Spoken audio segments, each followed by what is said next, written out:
Yuhan handed over a piece of the slug to the old ghoul lord, after which he hit the remaining slug where it previously had a core to make a hole in it. Yuhan also said that these slugs have high elasticity, and Yuhan began to stretch the pierced slug. After a while, Yuhan revealed a training belt made entirely of slug, which can also retain its shape. Yuhan told Ryan that with this training belt, you can do many different exercises to train different muscle groups. Also, the color of the slug showed how high the compression force of the future training belt would be, thanks to which you can understand which belt is intended for beginners and which for professionals. After Yuhan finished explaining his idea, Ryan thanked him for everything and asked Yuhan for forgiveness. However, Yuhan did not understand why Ryan was apologizing to him. Ryan then explained that on the day Yuhan had his first training session on the training field, she had been following him and watching him practice the entire time. Ryan was worried that Yuhan was only pretending that he loved his training so much, and that he was so good-natured towards other people. However, that time Ryan was convinced that Yuhan, without any outside reasons, was happily starting to do something new. Ryan was also beginning to think that, unlike Yuhan, she was an extremely inept trainer who was raised by the discriminatory county system. Despite this, Ryan still believed that it was a person like Yuhan who could change for the better not only Wido County, but the entire country at that time as a whole. After these words, Yuhan told Ryan that he was literally meant to make various changes to anything. However, Ryan said that she was talking about other changes. Yuhan then decided that Ryan was talking about his group training system, to which Ryan said that she was talking about other changes. Then Ryan showed Yuhan all the warriors of the Tutela order, and said that she was talking about changes that were strongly manifested in these warriors. The warriors of the order said that despite all the disagreements between people and monsters, they would still like to try to train with Yuhan. Then Ryan asked Yuhan if he could start training the warriors of the order, making them even stronger warriors. Yuhan was very happy that the warriors of the order also wanted to train with him, and he was ready to start training them. Meanwhile, the nightly guard was heading towards the settlement, which was attacked by monsters. As soon as the nightly guard and the count arrived at the scene, Count Werdo ordered the knights to prepare for defense and rescue of the surviving residents. Before starting, Count Werdo reminded the knights that this settlement was infested with zombies, and he reminded the knights that they must never allow zombies to infect the knights and their horses. Then the knights prepared special protective masks to reduce the risk of infection as much as possible. Once all the knights were ready,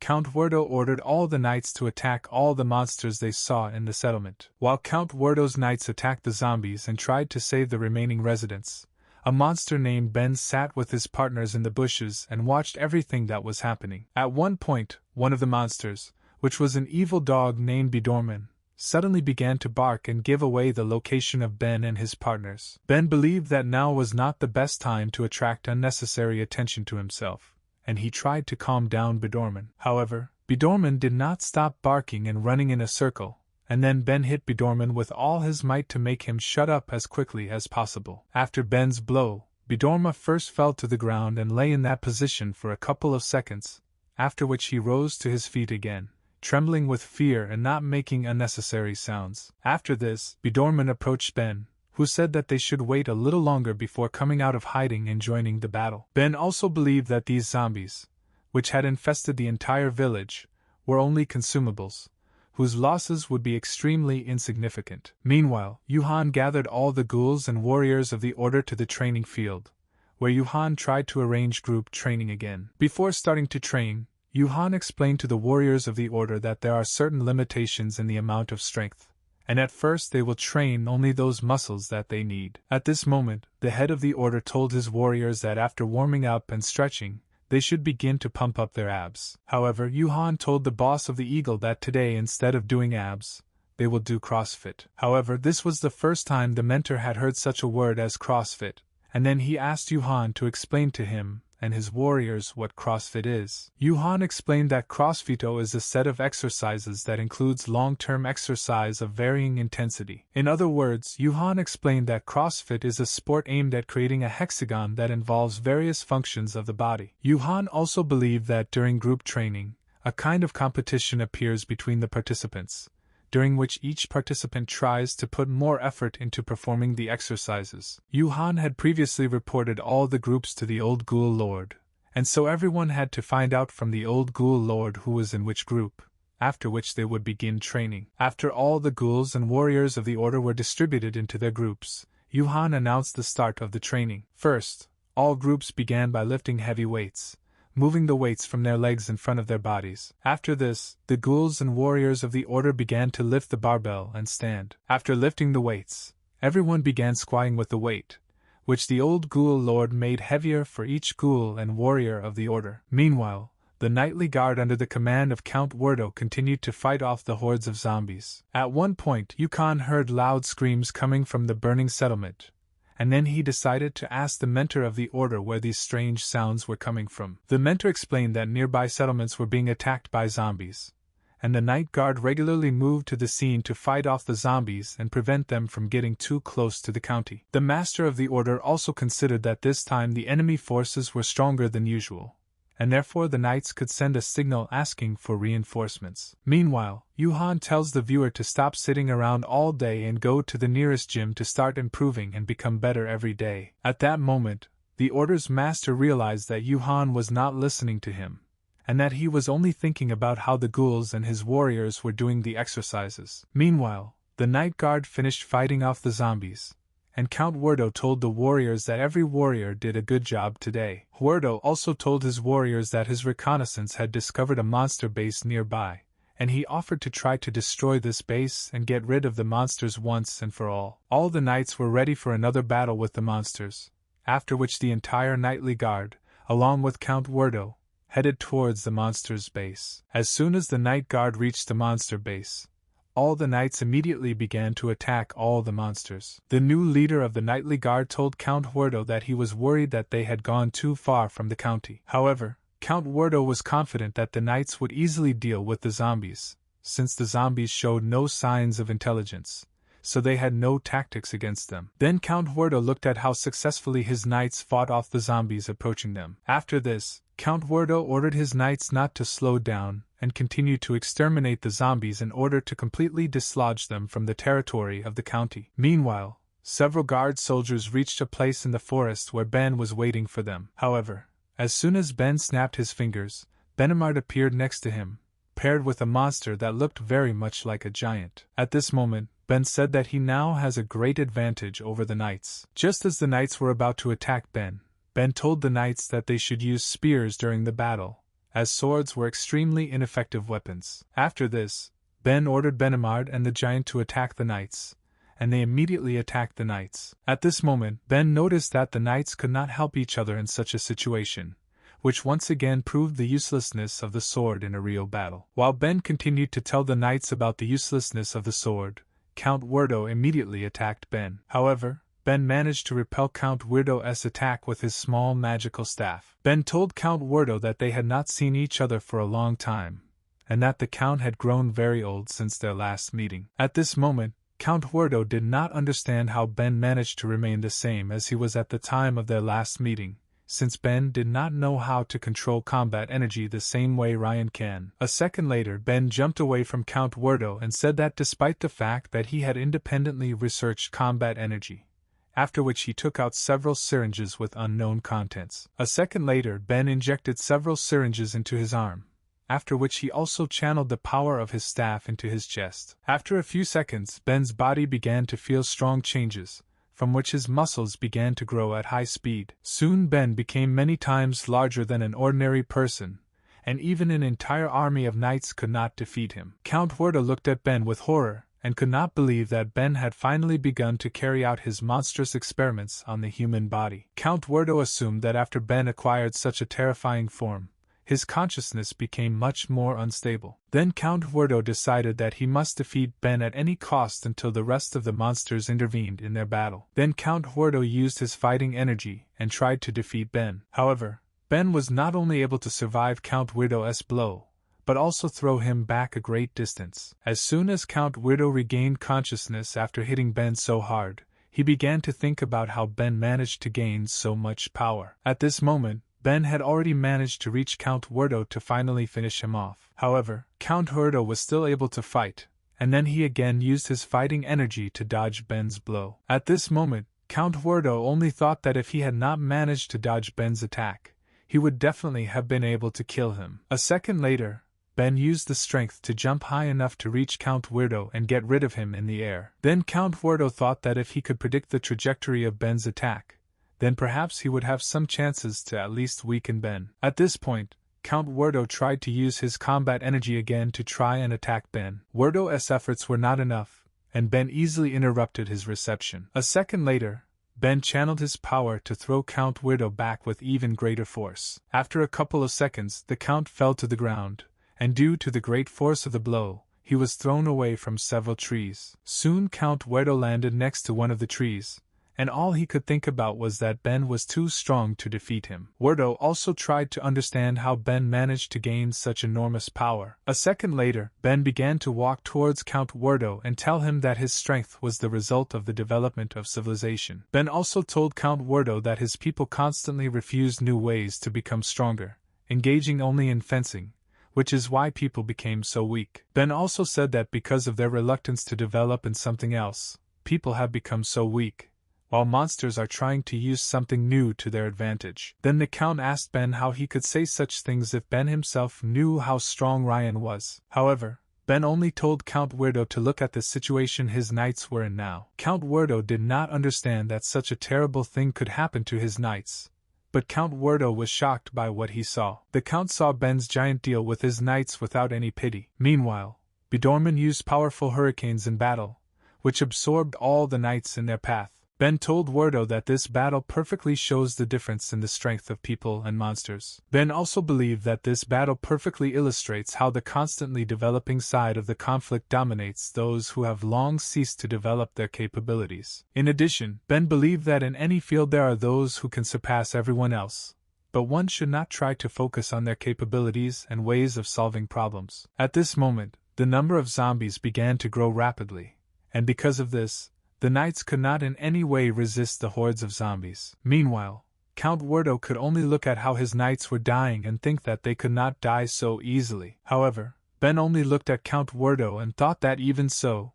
Count Weirdo would not learn anything from this situation. Then Ben decided that the time had come to deal once and for all with Count Weirdo and his knights. However, just as Ben was about to finish off Count Weirdo, someone used their combat energy to interrupt Ben's attack. This was the new leader of the knightly guard named Ivan, and he ordered the Count to begin his retreat. As soon as Ivan was next to Ben, the Count immediately began to run away from Ben as quickly as possible. This behavior of Count Weirdo was extremely ridiculous, which made the atmosphere at the scene extremely awkward. Count Weirdo looked so pitiful from the outside that even Ben couldn't help but laugh. At this moment, Ben was once again convinced that Count Weirdo always tries to take care only of himself. However, Ivan only stood still and ordered all the knights to begin a tactical retreat. Ivan also ordered the knights to follow Count Weirdo, so that later they could enter the battle again with renewed strength. Meanwhile, Ivan was going to distract Ben so that Count Weirdo and the knights would have time to retreat. However, at that very second, Ben managed to get rid of Ivan even before he could make his first attack. Meanwhile, the remaining knights managed to mount their horses and head back to the county. The giant wanted to start following the remaining knights, but Ben insisted on letting the Earl and his knights return back to the county. After some time, Ben returned to his normal form, and he believed that Count Weirdo was slow-witted enough to return with all his soldiers next time. Ben also believed that if Count Weirdo actually sent all his warriors to him, he would be able to get rid of the entire military force of the county at once, and thereby gain a tactical advantage. During his retreat, Count Weirdo began to think about how he could defeat Ben and all his partners. Meanwhile, Yuhan continued to do CrossFit with the ghouls and warriors of the Order of Totala. Yuhan and his students practiced CrossFit for so long and effectively that Yuhan was able to manage to lift a heavy barbell more than 15,000 times. During his tactical retreat, Count Weirdo demanded a report on the current situation. A second later, Rumi, the commander of one of the detachments, arrived at Count Weirdo, who was going to report to the Count the situation of her detachment. Rumi said that there were 400 warriors in her unit. However, at the moment, 347 of them were dead or infected, while 27 of her warriors were seriously injured, and only 26 warriors remained unharmed. At this moment, Count Weirdo remembered that there were also 100 knights in the fortress, most of whom were still students who had never participated in a real battle. Then Count Werdo considered that the remaining 126 soldiers would definitely not be able to fight off the attacking monsters. Count Werdo began to think about how the county could be protected under such conditions, and then Rumi suggested that Count Werdo call on Ryan for help. However, Count Werdo believed that Ryan would probably not have time to arrive in the county at the moment when the monsters organized their attack. Then Rumi suggested that Count Werdo turn to Yuhan and his ghouls for help. Rumi also said that she heard from the locals that Yuhan was as strong as Ryan. Besides, Rumi believed that if they allowed Yuhan and his ghouls to use their food and shelter, then they would certainly not refuse to help on the battlefield. Count Werdo thought it was a good idea to defeat some monsters with the help of other monsters. 3 days after the battle, Count Werdo returned back to the county along with Rumi and a few surviving soldiers. Upon arrival in the county, Count Werdo first decided to head to the training field, where the ghouls and warriors of the order were currently training. As soon as Count Werdo was on the training field, he ordered everyone to finish their training right now, after which he ordered Yuhan and all the ghouls to gather in formation. However, Yuhan and the ghouls only looked at the fact that Count Werdo had arrived, after which they all continued to train. Then Rumi told Yuhan and the ghouls that they must carry out all the orders of Count Werdo without fail. Then all the ghouls abandoned all their simulators, stopped training and began to gather in formation. First, Count Werdo turned to Yuhan, and at that moment, Yuhan believed that Count Werdo had decided to join their training after all. Count Werdo believed that Yuhan was only thinking about his training, and then he said that he came here to give Yuhan and the ghouls an order. After this, Count Werdo told Yuhan and the ghouls that it was time to repay them for the Count allowing them to train in his county. After this, Count Werdo ordered Yuhan and the ghouls to defeat the army of zombies that are right now approaching the county. However, Yuhan and the ghouls only looked at Count Werdo and did not understand why they should follow his orders. Concerned by the indifference of the ghouls, Count Werdo looked at the ghouls and thought that these monsters simply do not understand human language. Then Count Werdo told Yuhan and the ghouls that today they would have the opportunity to die with dignity. Werdo also told Yuhan that if they could defeat the monsters approaching the county, he would officially grant him the status of a citizen of Werdo County. Count Werdo told Yuhan that with the status of a citizen, Yuhan could boast about his training as much as he wanted without any problem. In response to this, Yuhan ordered his ghouls to start showing double biceps, and the ghouls immediately stood in a pose that professional bodybuilders usually stand in. Count Werdo looked at the crowd of posing ghouls and did not understand what they were doing. Then Yuhan told Count Werdo about bodybuilding, which is the basis for building a strong body. Then Count Werdo told Yuhan that if he and the ghouls did not follow his orders, they would suffer serious punishment. However, Yuhan told Count Werdo that if the ghouls went into battle, they would surely suffer some kind of injury, which would prevent them from training anymore. Then Yuhan asked Count Werdo if he would be ready to bear full responsibility if at least one of the ghouls received even a minor injury. At this moment, Count Werdo felt a lot of psychological pressure from Yuhan, and he decided that he should not have spoken to him so rudely, and that he should ask Yuhan for forgiveness. Werdo then asked Yuhan and his ghouls for forgiveness for his words, after which he left the training field in despair. After Count Werdo left the training field, Yuhan told the ghouls that their break was over and that they should continue training. Rumi suggested that Count Werdo once again asked Yuhan for help, but Count Werdo believed that the idea of counting on the help of monsters was extremely unfortunate. Then the Count decided that in this case they should turn to Commander Ox for help, but Rumi believed that this idea was as unsuccessful as the idea of \U200B\U200 belt from monsters. However, Count Werdo believed that despite the somewhat nasty character of Commander Ox, his level of combat skills was very close to that of Ryan. At this point, Count Werdo had little time to train the soldiers, and he ordered all the county soldiers to be sent to the fortress gates. Soon the zombies stood not far from the fortress gates, and by that time the soldiers had time to prepare for a possible defense. A huge number of zombies had gathered near the gate to the county, and the chances of victory for Count Werdo and his soldiers were critically low. When the zombie army got close enough, Commander Ox told the zombies to stop and let him talk to their commander-in-chief. Eliza, Bedorman and the giant emerged from the crowd of zombies. After that, Ben came forward and asked Oaks what was so important that he wanted to tell him that he demanded to start with a dialogue. Then Commander Ox told Ben that despite the fact that his army of zombies was many times larger than the army of Count Werdo, that their warriors were well trained, and that their county was protected by a fortress wall. Ox also demanded that one of the monsters be challenged to a duel, during which the fate of the entire county would be decided. Ox asked tempting offer and said that he was ready to take on the challenge. Commander Ox was glad that Ben agreed to his terms, after which he climbed down from the fortress wall and demanded that the monster he had to fight come out. A second later, Ben decided that his giant would fight Commander Ox, after which the giant headed towards the commander. Commander Ox drew his sword and told the giant that even though he was a monster, he had an excellent physique. Then Commander Ox became interested in finding out how strong this giant was in battle, after which he immediately attacked the giant. At that moment, when Commander Ox was about to strike, the giant put his hand under Commander Ox's sword and repelled his attack. Commander Ox was struck by the giant's hardness, and then he decided to try to break through the giant's defense again, and then the giant again managed to repel the commander's attack. After Commander Ox made the attack,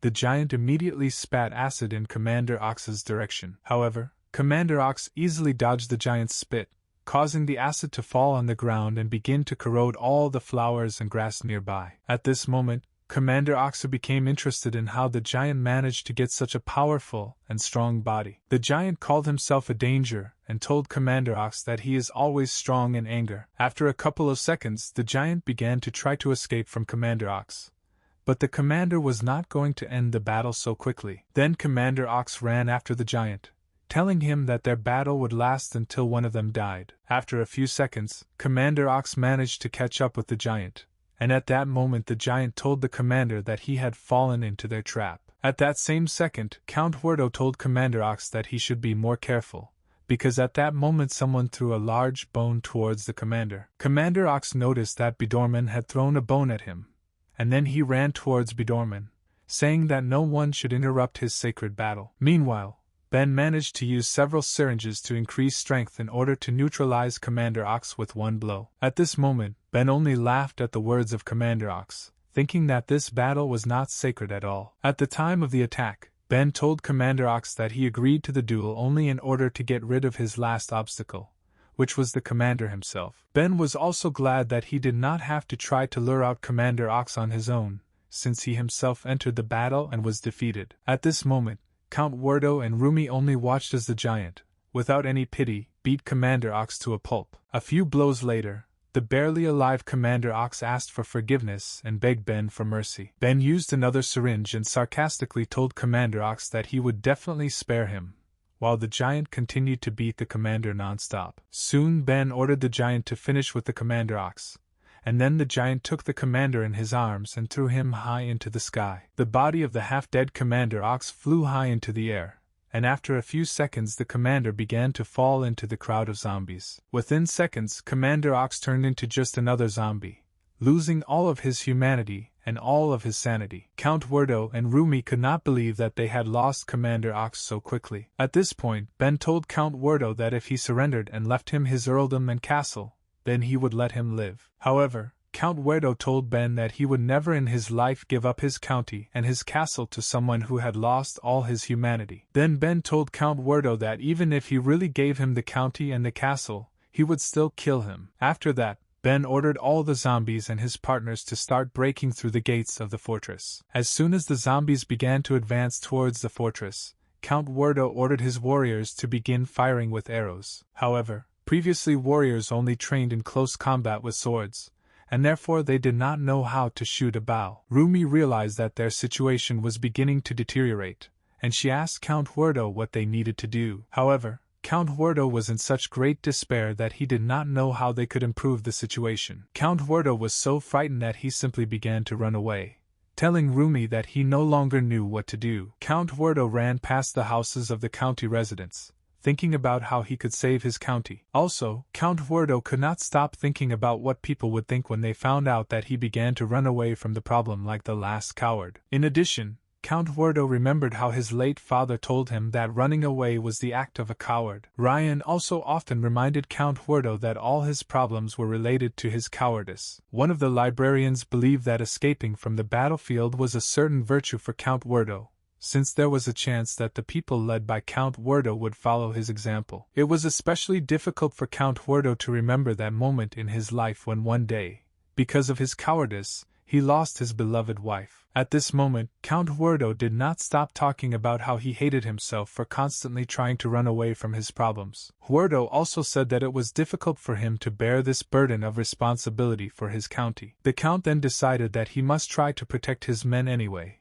and so he headed back to the training field. As soon as Count Huerto was on the training field, he immediately began to ask Yuhan and his ghouls for help and apologized to Yuhan and his ghouls for his prejudiced attitude. At this moment, Yuhan and his ghouls were so surprised by Count Huerto's behavior that they even interrupted their training. Huerto also told Yuhan and his ghouls that they could do anything to him as long as they helped him protect his people and his county. Count Huerto kept begging Yuhan and his ghouls to help his county, and then they began to decide what they needed to do. Suddenly, Yuhan told Count Huerto that based on his position, he would also like to train with them, but Count Huerto didn't understand what Yuhan was talking about. Then Yuhan told Count Huerto that he had to pay for personal training. Before going into battle, the master of the Tutela Order also wanted to go with Yuhan and the ghouls. However, Yuhan firmly insisted that newcomers to the sport, such as the warriors of the order, would not take part in the battle. The ghouls told the order's master and his warriors that those who were unable to perform 400 repetitions for 3 sets of all exercises should not take part in the battle. After a couple of seconds, Yuhan and his ghouls headed towards the gate where the battle was taking place. At this moment, Count Huerto was thinking that despite all the frivolity of Yuhan's group and his ghouls,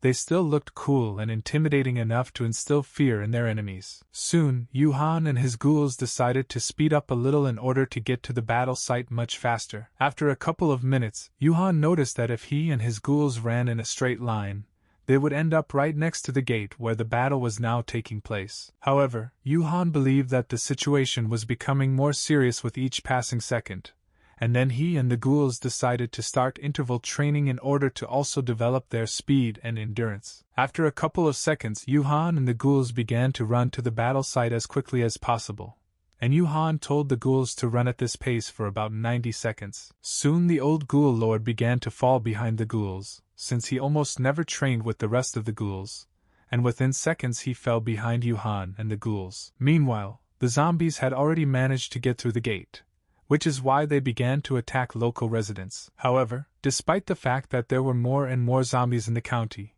Yuhan and his ghouls easily dealt with all the zombies, without ceasing to run towards the gate. Suddenly one of the boys told his mother that the ghouls had saved them and that the zombies were no longer a threat to them. Then the woman and the child noticed how Yuhan and his ghouls were confidently walking towards the gate. The boy asked his mother if he would be as strong as these ghouls if he learned to wield a sword. However, the boy's mother told her son that these ghouls defeated the zombies thanks to a different fighting technique, which was very different from the art of wielding a sword. Then the mother suggested that her son independently asked Yuhan and his ghouls how they were able to achieve such power. Meanwhile, the zombies managed to break through the protective gates, and then the warriors began to try to fight off the zombie army on their own. At this moment, Yuhan and his ghouls had already managed to get close enough to the gate to watch the zombies attack the warriors. At this moment, the old ghoul lord, with his last breath, was still able to run to Yuhan and his ghouls who had overtaken him. At first, the old ghoul lord wanted to tell Yuhan about the zombies, but first, Yuhan told the old ghoul lord to straighten his back to restore his breathing rhythm and avoid hurting his back. After this, the old ghoul lord explained to Yuhan that zombies do not feel pain and have no mind of their own, and they are the walking dead who can only feel hunger. Then Yuhan thought that killing zombies would not torment his conscience, after which he immediately killed one zombie. After this, Yuhan noticed that a lot of zombies were emerging from the damaged gate, and it was becoming increasingly difficult for the warriors to hold the defense. Yuhan then decided to use the strength of his pectoral muscles to push the crowd of zombies to a safe distance. At first, the old ghoul lord looked at Yuhan with confusion, but as soon as Yuhan asked the old ghoul lord why he was looking at him like that, he told Yuhan that it was a great idea. The old ghoul lord then asked Yuhan if he could take on the role of commander-in-chief, to which Yuhan told the old ghoul lord that he could start giving commands to the ghouls. As Yuhan headed towards the gate, the old ghoul lord was incredibly happy that he could now command the ghouls again for a while. After this, the old ghoul lord ordered the first and second group of ghouls to split up and start protecting the local population from zombies. Also, the old ghoul lord ordered the third and fourth groups of ghouls to climb the walls of the fortress and help the warriors hold the defense. Later, the old ghoul lord ordered the fifth group of ghouls to help Yuhan lead the remaining zombies outside the fortress. However, a second later, the old ghoul lord noticed that Yuhan was managing to successfully take away the remaining zombies alone. At that moment, the old lord heard the voice of Count Werdo, who began to give new orders. Count Werdo ordered the fifth group of ghouls to close the main gate, as he was afraid that despite all the efforts of Yuhan, zombies would be able to sneak into the fortress again. However, Rumi told Count Werdo that the main gate was badly damaged, and that they were unlikely to find a way to block the passage to the fortress. Count Werdo couldn't believe that the zombie army managed to break through the main gate, and he thought that they wouldn't be able to close the gate. However, Blog, along with the ghouls, foresaw that the gate might be damaged, and then they brought the largest weight in the county, which had Yuhan Seal's name engraved on it. Count Werdo and Rumi were greatly amazed that Blog and the ghouls were able to not only lift the heaviest weight, but also drag it to the battle site. Then Yuhan explained to Count Werdo and Rumi that the ghouls and Blog were able to carry this weight thanks to the technique of moving with lunges. Meanwhile, the ghouls almost carried the weight to the main gate, and one of the ghouls told Blog that he should go ahead of them. This ghoul told the Blog that due to the heavy weight of the weight, his hips were almost completely worn out, which would mean he would no longer be able to carry the weight with the rest of the ghouls. The Blog could not allow any of the ghouls to stop, and he began to tell the ghoul that he would definitely be able to drag the weight along with everyone else. In response to the Blog's support, the ghoul said that at the moment his strength is now running low, and if he overtrains, he will no longer be able to train in the near future. After a couple of seconds, this ghoul stopped dragging the weight to the main gate, after which he fell to the ground, exhausted. However, Blog said that if one of them stops dragging the weight, it will be even harder for him and the other ghouls to drag it to the gate. The weight was so heavy that Blog's vision began to blur, causing him to slowly lose consciousness. However, before falling to the ground, Blog felt that he could carry the weight easier, which made him feel like he had new strength. However, after a second, the Blog noticed that the weight had become lighter thanks to the efforts of the old ghoul lord, who used his weighting skill to reduce the weight of the weight. At this moment, the old ghoul lord ordered the fifth group of ghouls to join Blog's group and help carry the weight to the gate. Soon, the fifth group of ghouls began to help Blog and his group with the weights, and the load became so small that Blog and the ghouls ran towards the gate with the weights on their shoulders. Due to the reduced load, Blog and the fifth group of ghouls only had to walk a few meters to drag the weight to the gate. While the ghouls were dragging the weight towards the gate, Yuhan continued to hold back the further advance of the zombie army. A minute later, Blog and the fifth group of ghouls managed to carry the weight and block the entrance to the fortress with it, while Yuhan began to push the zombies away from the fortress. When Blog and the fifth group of ghouls closed the entrance to the fortress, Yuhan looked at them and thought about how carefully they handled this weight. Meanwhile, the Blog with the ghouls of the fifth group was happy that they still managed to drag this weight and protect the fortress from the further attack of the zombie army. After this, the old ghoul lord praised Blog and the fifth group of ghouls for the work they had done, after which he ordered them to retire. Also, the old ghoul lord ordered the remaining groups, except those protecting the local residents, to help Yuhan continue to push the zombie army away from the walls of the fortress. In less than a minute, the ghouls headed towards Yuhan and began to push back the remaining zombies. However, Yuhan looked at the ghouls from the outside and thought that their method of getting rid of zombies was extremely ineffective. Yuhan then told the ghouls that if they tensed their pectoral muscles harder, they would be able to get rid of the zombies much faster. However, while the ghouls tried to drive away the crowd of zombies, it became increasingly difficult to resist their advance. At this moment, Rumi told the ghouls that the zombies should not bite them, otherwise the ghouls might lose their minds. However, one of the zombies managed to break through the ghoul and bite him on the shoulder. A couple of seconds after the bite, this ghoul began to show increased aggression. However, the rest of the ghouls understood that this ghoul was simply pretending, since due to the fact that ghouls are also undead, zombie bites cannot harm their body in any way. Meanwhile, Rumi looked down at the ghouls and thought about how they could have fun, and she began to think that she should join them. At this point, the ghouls kept trying through the ghouls, making it difficult for Yuhan to try to keep the zombies at a sufficient distance. Suddenly, one of the zombies got close enough to Yuhan to bite him, but due to the high strength of the zombie's muscles, it was not possible to infect Yuhan. At that moment, Yuhan said that not a single zombie could harm him in any way, after which he immediately got rid of this zombie with one blow. Meanwhile, Ben was watching the battle closely, and he was somewhat surprised to see his army of zombies being defeated. Ben saw that Yuhan and his army of ghouls were resisting his army of zombies, but he did not understand why some foreigner, an army of ghouls, suddenly began to help people. Ben also believed that because of Yuhan and his army of ghouls, his plans might not be realized. Ben decided to stop Yuhan from continuing his defense, and then he ordered Bidorman and the giant to attack Yuhan. After that, Bidorman and the giant rushed towards Yuhan as quickly as possible. However, at that moment, Raper managed to notice that Bidorman was approaching them, and then he decided to neutralize him on his own and avenge Commander Ivan. Handard also noticed how the giant was running towards the fortress, and then he also decided to defeat the giant and avenge the death of Commander Ox. Soon, Raper and Handard began a fierce battle against Bidorman and the giant. At this moment, Count Wedo noticed Ben and Eliza in the distance, and he told Yuhan that he must defeat them as soon as possible. However, due to the large number of zombies, Yuhan could not see Ben and Eliza, and he did not understand what Count Weirdo meant. Then Count Weirdo told Yuhan that he should just advance straight ahead, after which he would see a guy with blue hair and pale skin whom Yuhan should defeat. When the ghouls told Yuhan that they could continue to hold the line, Yuhan decided to get to Ben as quickly as possible. To get to Ben faster, Yuhan used a reverse breathing exercise, which made Yuhan easily pass through the crowd of zombies. Count Weirdo looked at how Yuhan easily made his way through the crowd of zombies, thinking that a real miracle was happening before his eyes. With each passing second, Ben began to worry more and more that the zombies, Bidorman and the giant, could not stop Yuhan. Ben then decided that if his battle with Yuhan was inevitable, then he should intervene and do everything himself. Soon, Yuhan finally made his way through the crowd of zombies and reached the place where Ben was waiting for him. Before the battle began, Ben again took out his syringes with a drug that made him stronger. After Ben's drug began to take effect, he immediately attacked Yuhan. At this moment, a fierce battle between Yuhan and Ben began, in which the two most powerful creatures fought for the right to exist. Even though Ben's potion made him much stronger than before,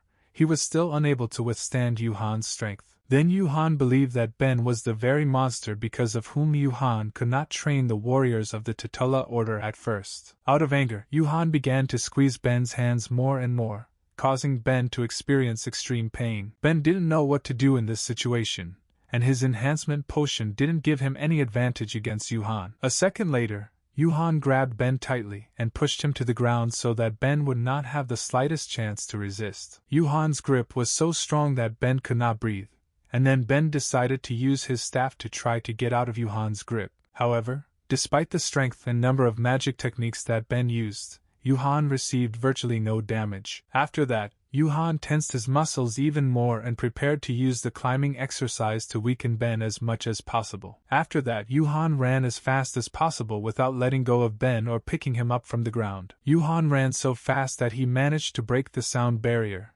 causing powerful shock waves to form. Meanwhile, Raper and Handard managed to defeat Bidorman and the giant. Meanwhile, Eliza felt that Ben was in danger, and she promised to destroy any danger that Ben was exposed to. A few seconds later, Eliza transformed into an arachnid-like combat robot with blades on its paws. Then Eliza and Bidorman ran on Yuhan's trail to find Ben as soon as possible and save him. However, at one point, a girl appeared out of nowhere and stopped Eliza and Bidorman. Eliza asked the girl who she was, to which she said that her name was Rain, and that she was Ryan's niece and student. After this, Eliza began to fight with Rain, while Bidorman watched their battle. While Eliza fought with Rain, she told Bidorman to go to Ben and help him defeat Yuhan. As Bidorman approached Ben, Rain told Eliza that she would not be able to defeat her with her primitive techniques. After these words, Eliza told Rain that in her entire life she had never met an enemy who could defeat her, after which she began to attack Rain with even greater speed. Meanwhile, the ghouls thought of using a large homemade catapult,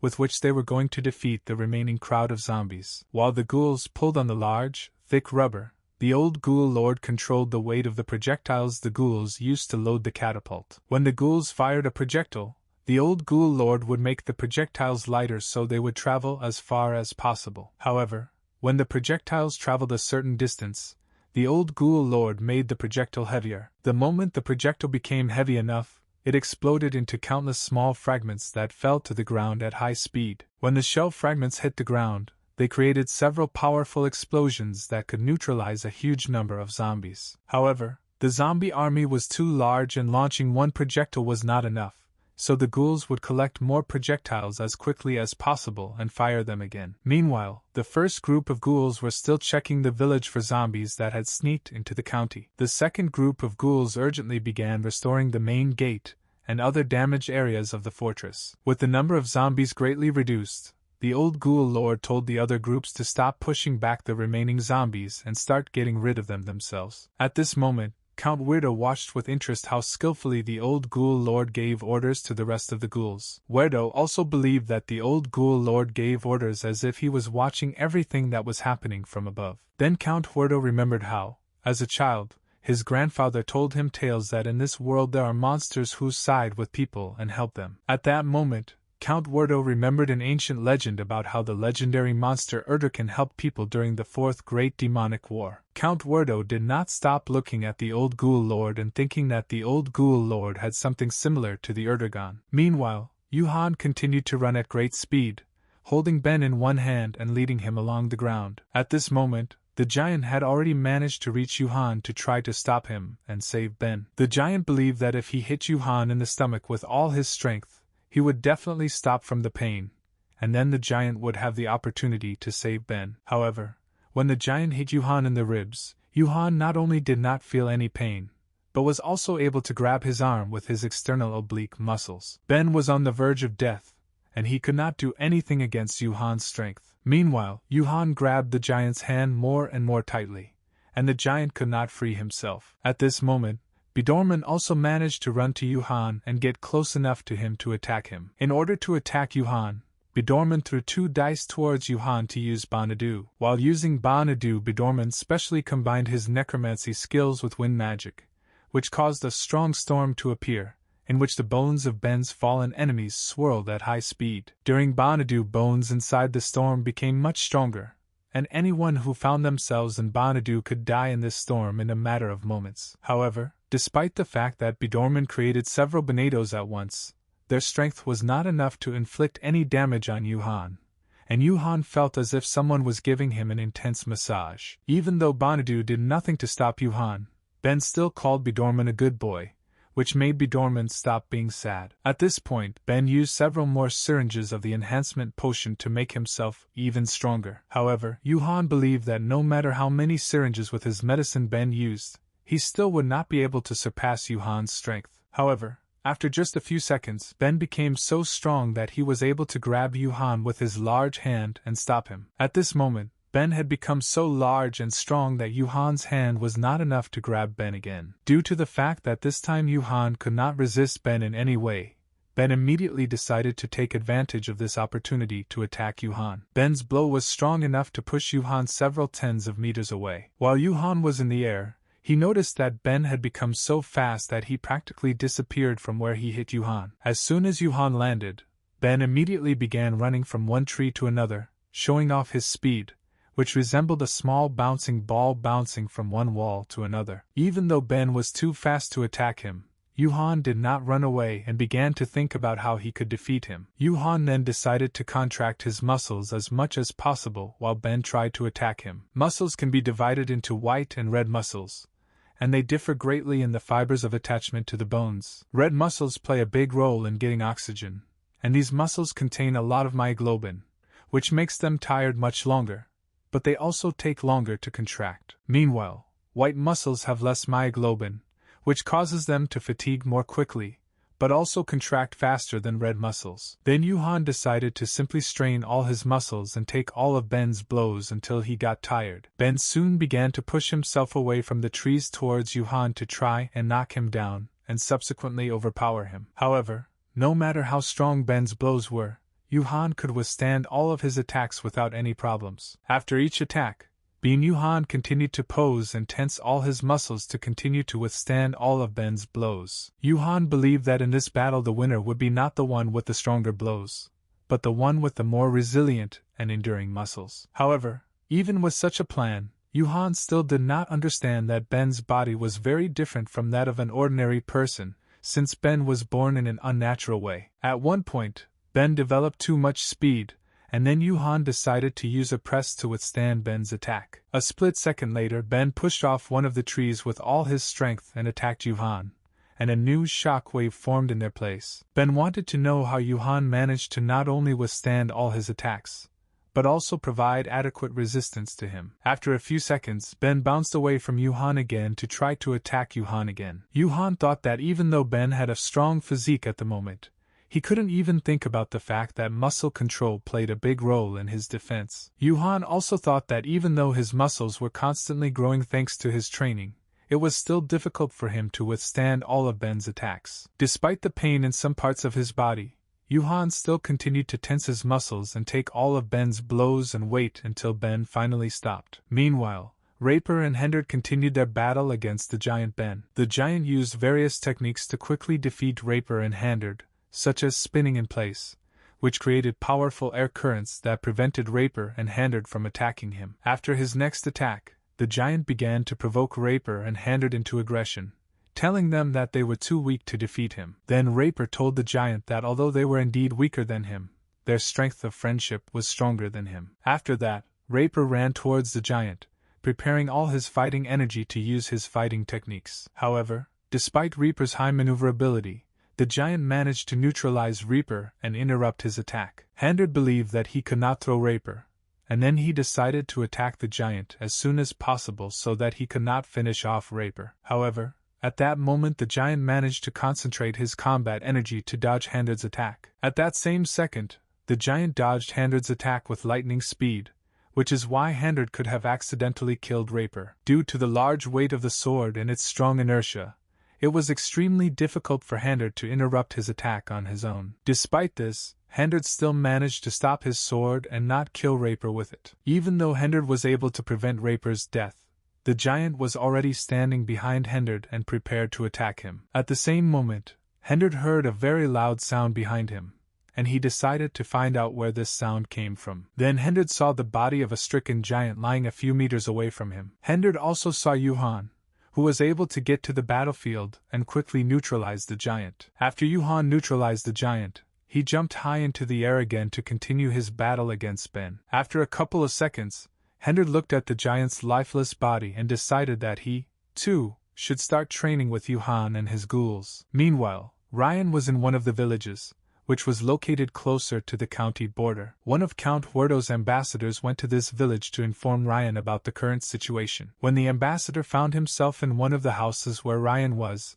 he told her that he had an urgent assignment from Count Huerto. At this moment, the extremely calm Ryan began to wonder what so terrible had happened in the county that some ambassador burst into her house and interrupted her meal. Ryan wanted to say something to the ambassador of Count Huerto, but due to the fact that she was already intoxicated, she could not speak clearly. Huerto's ambassador was as serious as possible, and he told Ryan that now they had no time for inappropriate jokes. The ambassador informed Ryan that currently the county's warriors, along with Yuhan's ghouls, are trying to resist the attack of the zombie army. The ambassador also told Ryan that if she did not join the battle and help them, then they would be defeated. However, Ryan said that any ordinary soldier in the county's army was capable of resisting zombies, and she believed that Count Weirdo's army could easily deal with the attacking zombie army. However, the ambassador clarified that the enemy army is too strong, since it is now led by none other than Ben. At first, Ryan was silent for a while,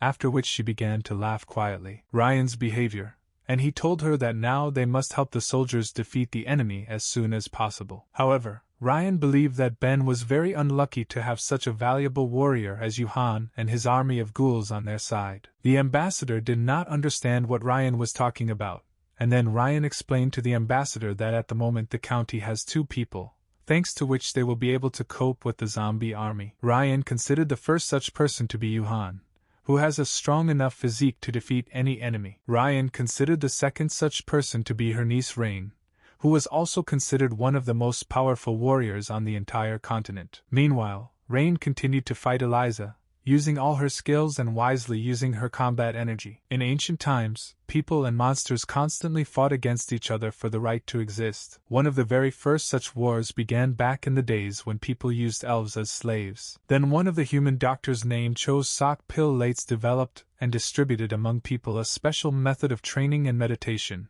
which was actively used by the elves. Many years have passed since the advent of the Lates technique, and over the years they have not ceased to improve, and soon this technique was used during various battles. Rain lived in the elven forest for several years, and during this time she was able to fully master the Lates technique. The Lates technique was so perfect that she was able to stand on her toes directly on one of Eliza's blades without any problems. After a couple of seconds, Rain easily jumped away from Eliza's blade and flew high into the sky. Elise figured that Rain would not be able to dodge her attacks in the air, which could give Elise some tactical advantage. Soon, Eliza used a special rocket launcher to get to Rain as quickly as possible and neutralize her. However, Rain was so proficient in the Lates technique that she was able to position her sword so that its end touched the end of one of Eliza's blades. Then Eliza decided to try to attack Rain with her other blades so that she would definitely not be able to repel her attack. The moment Elise used one of her blades,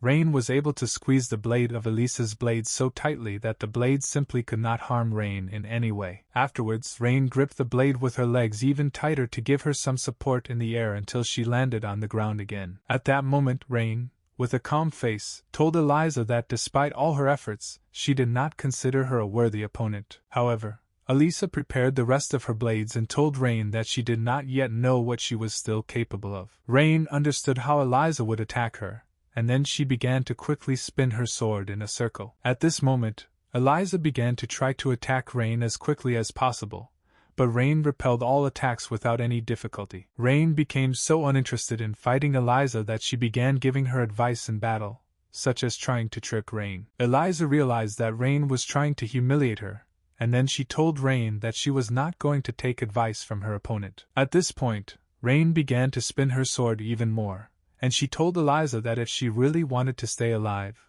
then she would have to listen to her advice. During the battle, Rain noticed that most of Eliza's techniques were very similar to those used by her Aunt Ryan. Then Rain told Eliza that if you put her skills in comparison with her aunt's skills, then Eliza is much inferior to her. Meanwhile, Ryan drank honey from the cornucopia and felt someone talking about her. Soon, Rain finally landed on the ground, and Eliza believed that now she could definitely defeat Rain. Then Eliza decided to use all her blades to attack with them in one place, where Rain was now located. However, Rain was easily able to grab one of the blades with her legs and deflect all of Elisa's other blades with her sword. Rain never stopped making fun of Eliza, telling her that she has so many hands that it may seem like she can't keep a balance between them. Afterwards, Rain pushed away all of Elisa's blades, after which she prepared to use hypertension to defeat Elise. Meanwhile, Yuhan was still trying to withstand Ben's blows, hoping that sooner or later he would get tired. However, Ben had already tried to attack Yuhan many times, and then Yuhan decided that Ben was the kind of creature that did not experience fatigue. Yuhan also decided that there was a huge difference between his strength and Ben's, which made Yuhan feel like he couldn't defeat Ben on his own. At this moment, Yuhan and Ben looked into each other's eyes, thinking only about why neither of them had yet started to feel tired after such a long fight. Also, Yuhan and Ben thought that due to the strong difference in the structure of the opponent's body structure, their bodies have some special properties due to which they do not experience fatigue. At this moment, Ben thought that he created his potion in order to gain the power of the primeval dragons, so that one day he would gain enough power to defeat Ryan once and for all. Soon, Ben began to slow down a bit, and Yuhan prepared to catch Ben to finally stop him. Suddenly, Yukon managed to grab Ben with his hands, and he told Ben that he was stronger than him due to the fact that he worked harder than him. Suddenly, Ben's body began to show some changes again, causing his arm to quickly swell. At this moment, Ben was thinking that he must prevent further side effects of his drug as soon as possible. A second later, Ben jumped away into the nearby bushes to prevent Yuhan from letting the side effect weaken him. At this moment, Yuhan thought that Ben wanted to change his form in order to try to defeat Yuhan in a different way. However, Ben's head began to grow greatly while his muscles began to rapidly shrink. A second later, a huge puddle of vomit appeared in Ben's place, and Ben began to rapidly shrink. At this moment, Yuhan looked at Ben AI and thought that he had gout, which caused a severe imbalance of nutrients in Ben's body. Soon Ben's body returned to its normal state, and then he immediately began looking for another injection with the necessary drug. However, at one point, Ben began to wonder why he even started fighting Yuhan. Understanding his situation, Ben immediately began to ask Yuhan for forgiveness, after which he asked him to stop their fight. Ben also told Yuhan that life is too short to waste it on useless battles that only bring pain and destruction. Then Yuhan decided to remind Ben that despite all the truth that he just said, he himself started this fight. Yuhan also told Ben that it was because of him that people died who he could have trained in the art of bodybuilding. Ben became more and more scared with every second, and he again began to ask Yuhan for forgiveness, while realizing that Yuhan would definitely not forgive him for everything that he had done. Then Ben bowed down before Yuhan and told him that he did all this only to save Eliza. However, Yuhan did not understand what Ben was talking about, and he asked him who Eliza was and who exactly Ben wanted to take revenge on. Ben then told Yuhan that one day the people who lived in Weirdo County publicly executed Eliza. At that moment, Ben took out another syringe with the drug and told Yuhan that he just wanted to take revenge on the people of Weirdo County for what they did to Eliza. Ben took out a syringe and said that despite the severe pain after injecting the drug into his body, he would receive incredible strength. After this, Ben injected the syringe into his neck, thinking that because of his feelings of hopelessness, he almost betrayed Eliza and his partners. After this, the drug began to take effect, and Ben's body began to change again. And during the transformation, Ben told Yuhan that this time he would definitely be able to defeat him before the drug wore off. However, during his transformation, Ben saw something that made him begin to lose all hope again. At that moment, Ben saw a bright flash in the sky, in which a familiar silhouette could be seen. When the flash disappeared, Ben clearly saw how his Eliza was defeated by someone, and that she began to rapidly fall to the ground from a great height. At that moment, Ben remembered the times when he was still very young and had not yet tried to destroy the county of Weirdo. In those days, Ben was an ordinary person who was interested in magic and was also friends with the future Count Weirdo. One day Ben went with Weirdo for another training session, and at one point Ben wanted to tell his friend about why people in the county had such a small amount of mana. However, during training, Weirdo did not understand why he needed to know the details of the nature of magic at all. However, Ben began to insist on telling the future Count why his people had so little mana. Then Weirdo understood that even if he did not want to know the nature of magic, Ben would still want to tell him everything in detail. Weirdo briefly interrupted his training, and Ben told Weirdo that the more emotions a person experiences, the easier and freer the mana circulates in a person. However, due to the strict policies of Weirdo County, people's emotions were greatly suppressed, greatly deteriorating the residents' mana condition. However, Weirdo told Ben that his people did not need mana, since only witches used mana, while the inhabitants of the county would learn fencing based on strict discipline. In response to this, Ben jokingly told Weirdo that he smelled musty, but Weirdo did not like this joke very much. After that, Weirdo threw a stick to Ben and invited him to take a break from studying magic for a while and have a small warm-up match. Ben decided that he really should take a little break, and he accepted his friend's challenge. Ben and Weirdo started the fight, and for the first few seconds Ben managed to maintain some advantage. However, at one point, Weirdo took advantage of the moment when Ben was unable to close his body in time, and Weirdo decided to take advantage of this opportunity. Due to his carelessness and lack of proper fencing skills, Ben was already lying on the ground. After this, Weirdo told Ben that he had defeated him for the 123rd time, while Ben had only managed to defeat Weirdo 43 times. Ryan came to the training site, who at that time was the personal mentor of Ben and Weirdo. Ryan told Ben that despite all his fencing skills, he was not very good at covering himself from attacks, and she said that Ben should learn to deflect blows, to which Ben said that he did not really like fencing. Ryan then told Ben that he simply had not mastered fencing as well as Weirdo. Ryan also told Ben that he should follow the example of Weirdo, who rejoices at each of his victories as if for the first time. At this point, Weirdo briefly thought that he didn't really like fencing very much either. At that moment, someone told Ryan that Ben and Weirdo simply had no talent for fencing. Weirdo very angry, and they wanted to know who dared to insult them so much. At this moment, Ryan introduced Eliza, who will now also learn fencing along with Ben and Weirdo. At this point, Eliza told Ryan that she could easily defeat Ben and Weirdo, even if they attacked her at the same time. These words also offended Ben and Werdo, and then they called Eliza a simple girl whom they would easily defeat. Eliza didn't like the fact that Ben and Werdo called her a girl, and she immediately attacked them. As a result, Eliza easily defeated Ben and Werdo, and they agreed that they would no longer call Eliza a girl. At this moment, Werdo began to think that Eliza was very different from the rest of the local nobility. Werdo also thought that Eliza was very distinguished by her charm, since Eliza was quite a pretty girl. While Werdo was thinking, Ben told him that he now had a new dream, and Werdo wondered what Ben was dreaming about now.